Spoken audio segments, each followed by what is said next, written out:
साडा चिड़िया दा चंबा है, बबुल हमने उड़ जाना।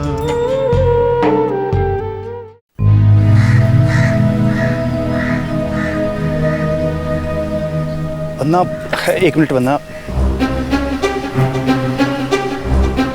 आप अच्छी तरह से जानते हैं कि मुझे आपकी शक्ल से भी नफरत है।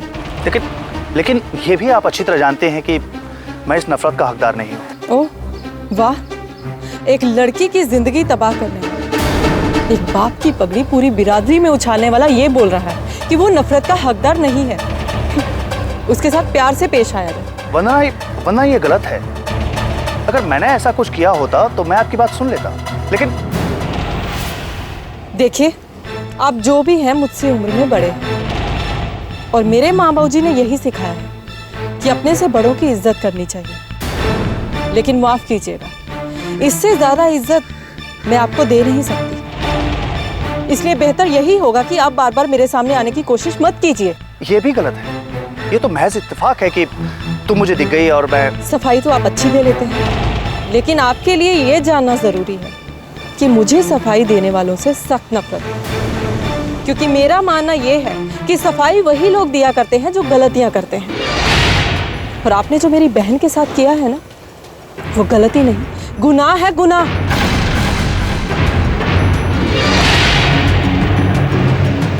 गुनाह है, गुनाह है, गुनाह है, गुनाह। अब इसमें हम और क्या कर सकते हैं भाई? इतना अच्छा रास्ता बताए दिए तुमका, लेकिन अगर तुम 10 लाख का इंतजाम भी नहीं कर पाओगे तो लाखों में खेलोगे कैसे ठोक बजा के? जी नहीं, ऐसी बात नहीं है। दरअसल मैंने घर पे बात की है, लेकिन घर में पैसे हो तो मिलेंगे ना। एक मिनट बबुआ, कहीं ऐसा तो नहीं कि तुम हम पर शक कर रहे हो हैं? कि ई बनारसी तुमको फंसा रहा है, तुमसे पैसा ऐंठने के चक्कर में? नहीं, कैसी बातें कर रहे हैं आप? अगर मेरे दिमाग में ऐसी कोई बात होती तो मैं आपसे आकर बात ही क्यों करता? हाँ, अगर ऐसा बात है तो 10 लाख रुपया इकट्ठा करना कौनो मुश्किल काम नहीं है ठोक बजा के। आप, इसीलिए तो आपके पास आया हूँ। आप ही कोई रास्ता बताइए ना। हाँ, रास्ता तो हम बता ही देंगे बबुआ, लेकिन चलना तो तुमका ही पड़ेगा ठोक बजा के। जी, मैं आपके बताए हुए हर रास्ते पर चलने के लिए तैयार हूँ। ठीक है, तो बताओ कि इतना बड़ा दुनिया में तुम्हारा कौनो ऐसा दोस्त या रिश्तेदार है जो तुम्हें 10 लाख रुपया कर्जा दे सके? 1 महीना का ही तो बात है, उधर कमाना इधर लौटा देना ठोक बजा के। अगर मेरा कोई दोस्त या रिश्तेदार होता तो मैं इतने पैसों का इंतजाम खुद ही ना कर लेता। तो ये मामला भी फिट नहीं बैठ रहा है। समस्या गंभीर है, कुछ सोचना पड़ेगा।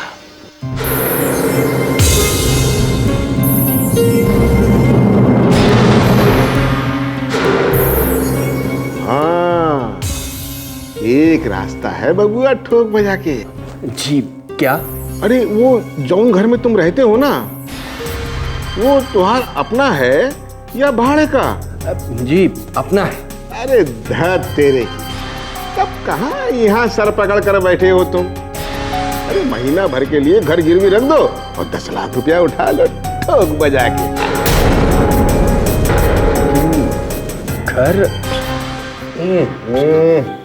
अब इतना दिमाग पर जोर मत डालो बबुआ, मौका सुनहरा है, हाथ से निकल गया तो जिंदगी भर हाथ मलते रह जाओगे। अब हम रास्ता बताए दिए, आगे तुम्हारी मर्जी, हम तो चले अपने रास्ते। जय राम जी की, ठोक बजा के।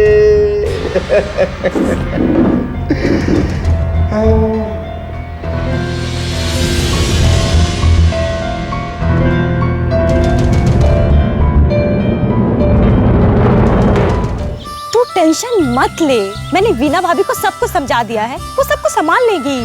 पता नहीं क्यों मोनिका, तेरा राज के घर जाना मुझे कुछ ठीक नहीं लग रहा है। शाम हो रही है और तुझे लौटते लौटते रात भी हो सकती है। बात को समझने की कोशिश कर। आज उसका जन्मदिन है, अगर मैं नहीं जाऊंगी तो उसे बुरा लगेगा। वैसे भी इस दुनिया में मेरे अलावा उस बेचारे का कोई भी नहीं है। तो उससे शादी करके हमेशा के लिए उसका अकेलापन दूर क्यों नहीं कर देती? चुप! मैं क्या बोल रही हूँ और तू कहाँ पहुँच गई? अगर तेरे घर वालों को पता चल गया तो सोच ले। घर वालों को कैसे पता चलेगा? भाभी तो बताएगी नहीं, और राज को और मुझे देखने वाला वहाँ पे दूसरा कोई होगा ही नहीं। 1 घंटे की तो बात है, प्लीज अब तू ना मत बोल। मैं भला तुझे ना कर सकती हूँ, पर वंदना तो आ जाए। हाँ यार, वंदना तो बहुत देर करी है। ये वंदना हमेशा ही देर करके आती है। अरे हर वक्त वंदना को मत कोसा करो, देखो वंदना हाजिर है। कितनी देर कर दी। चलो आज राज के बर्थडे में जाकर जल्दी वापस आना है। अरे मोनिका, मैं नहीं जा सकती। क्यों? कल के लिए कुछ ज़रूरी नोट्स तैयार करने हैं। काम बहुत ज़्यादा है और वक्त बहुत ही कम। Oh no. प्लीज़ तुम दोनों चली जाओ, मैं फिर किसी दिन मिल लूँगी। तुम चलती तो अच्छा होता। क्या करूँ, काम ही कुछ ऐसा है। अरे अब तुम दोनों क्यों खड़ी हो? जाओ ना, जल्दी से वापस आना। थोड़ा भी चांस नहीं है? अगर इतना सा भी चांस होता ना तो मैं ज़रूर चलती। अरे लेट हो रही हो, जाओ।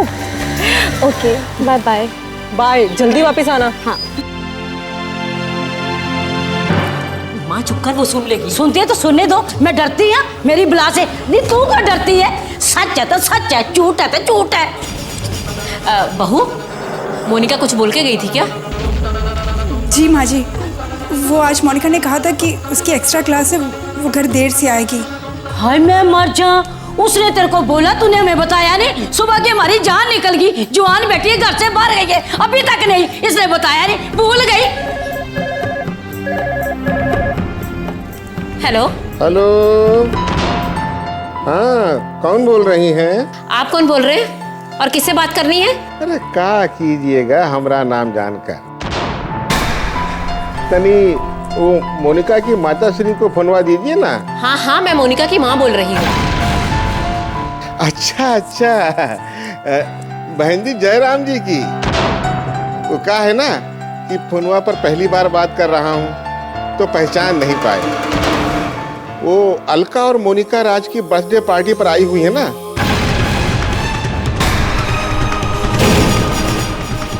तो तनी उनको देर हो जाएगी, आप फिक्र ना कीजिएगा। बिल्कुल फिक्र ना कीजिएगा। राज? हेलो, राज कौन? हेलो, अरे कौन? हेलो,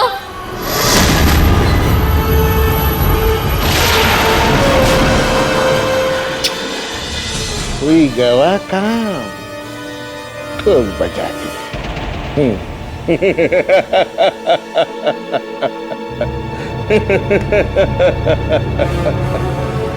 जय राम। अरे अलका, मर गई। सोचा था 1 घंटे में लौट आऊंगी, पर यहाँ तो। और बैठकर प्यार भरी बातें करो। कब से इशारे किए जा रही हूँ, पर मेरे सुनता ही कौन है। लैला मजनू की कहानी एक बार शुरू हुई तो खत्म होने का नाम ही नहीं। अब तू नानी माँ जैसे ताने देना बंद कर। नानी माँ से याद आया, सबसे ज्यादा गुस्सा तो वही होंगी।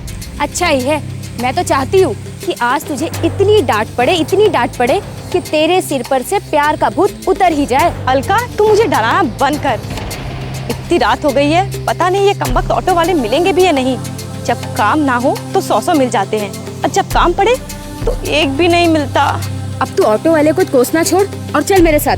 आज तो तेरे चक्कर में बाबूजी से मैं भी डांट सुनने वाली हूँ। अच्छा ठीक है, इतनी देर हो गई है।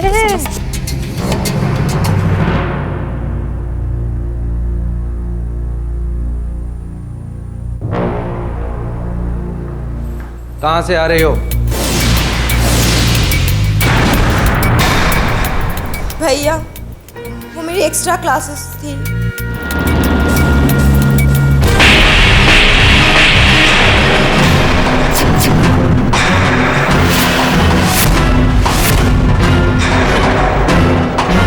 झूठ बोलने के लिए नहीं कहा, तुम्हें सच बोलने के लिए कहा है। बता, कौन है ये राज?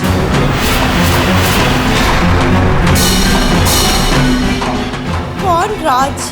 तुम एक थप्पड़ से सीखने वाली नहीं हो। मैं पूछती हूँ राज कौन है जिसकी बर्थडे पार्टी पर गई थी तुम?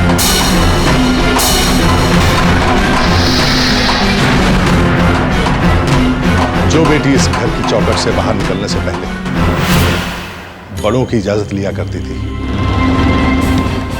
आज आधी रात तक बाहर रहने की हिम्मत करने लगी।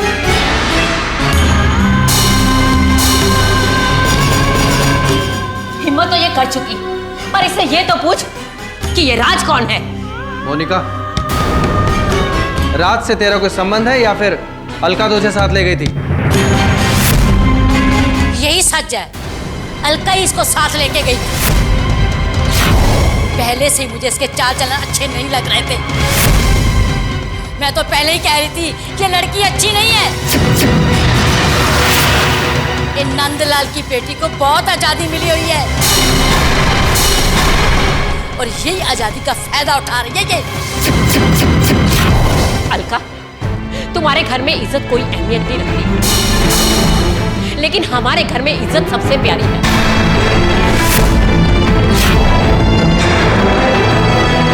मैं हाथ जोड़ के तुमसे विनती करती हूँ, अपने घर के गंदे तौर तरीके मेरी बेटी पे थोपने की कोशिश मत करना।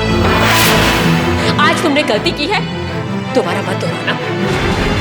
चलिए यहाँ से, चली जा।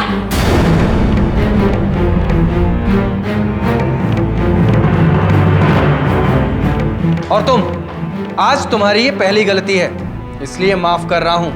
आइंदा कुछ भी ऐसा देखा या सुना ना तो तुम्हारी पढ़ाई लिखाई बंद करवा दूंगा। सारा दिन कमरे में पड़ी रहना। प्रकाश पुत्र, मैं तो कहती हूँ ये काम अब भी सही कर लो। पढ़ना पढ़ाना बहुत हो गया, पढ़ के क्या करेगी?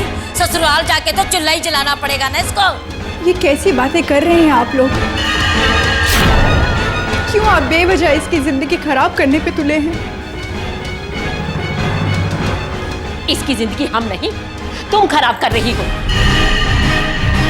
और एक बात सुन लो, मेरी बेटी इस घर के असूलों पे चलती आई है और तुम अपने उसूल लादने की कोशिश भी मत करना, समझी? और अपनी बहन को भी समझा देना, अगर इस घर में रहना है तो इस घर के असूलों पे चलना होगा, समझ गई? हाँ।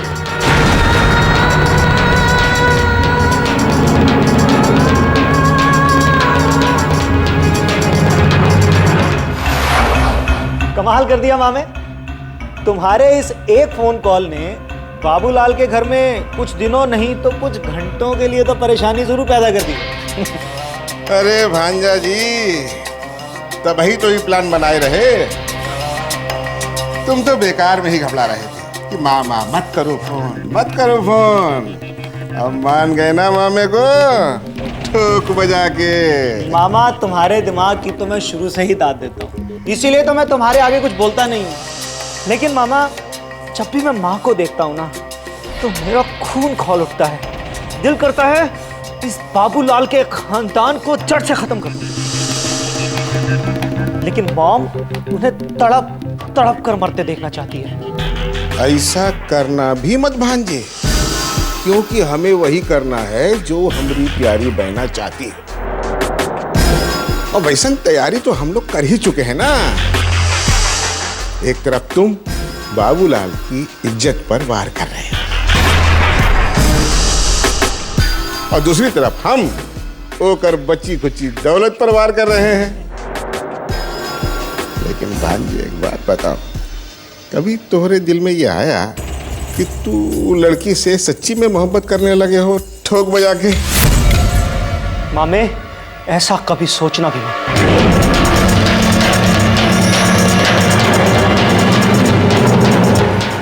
ये भड़कते काहे हो? मैं मजाक में भी उस परिवार के साथ प्यार की बात नहीं सोच सकता।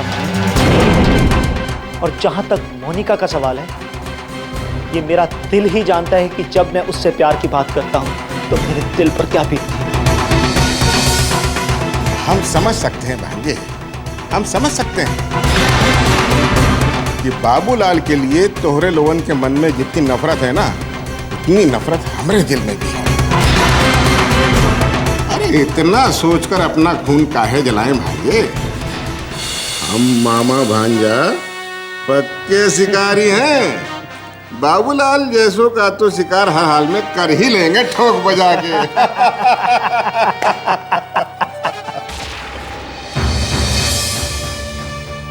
देखो लक्ष्य, मैं तुम्हें बार बार समझा चुकी हूँ कि तुम दूसरों की खातिर अपने घर की शांति क्यों भंग कर रहे हो। बहुत हो चुका बेटा। देखो, तुम्हारे पापा ने जो गलती की है उसके बदले में तुम उन्हें काफी सजा दे चुके हो। माँ, ना तो मैंने उन्हें कोई सजा दी है और ना देने की सोच भी सकता हूँ। चलो मान लिया, लेकिन तुम खुद को तो सजा दे ही रहे हो ना। शायद मेरे नसीब में यही है माँ कि पापा की गलती की सजा मैं खुद भुगतूं। वैसे भी कहा गया है कि बेटा जब बड़ा हो जाता है तो बाप का बोझ हल्का करना उसका फर्ज बन जाता है। और माँ के लिए बेटे का कोई फर्ज नहीं बनता है। बोलिए ना माँ, क्या करूं मैं आपके लिए? मैं अपने बेटे को खुश देखना चाहती हूँ। मैं भी चाहती हूँ कि मुझे कोई सासू माँ कह के पुकारे। मैं इस घर में बच्चों की किलकारियाँ सुनना चाहती हूँ। और ये सब तुम मुझे दे सकते हो बेटा। माँ, ये मुश्किल है।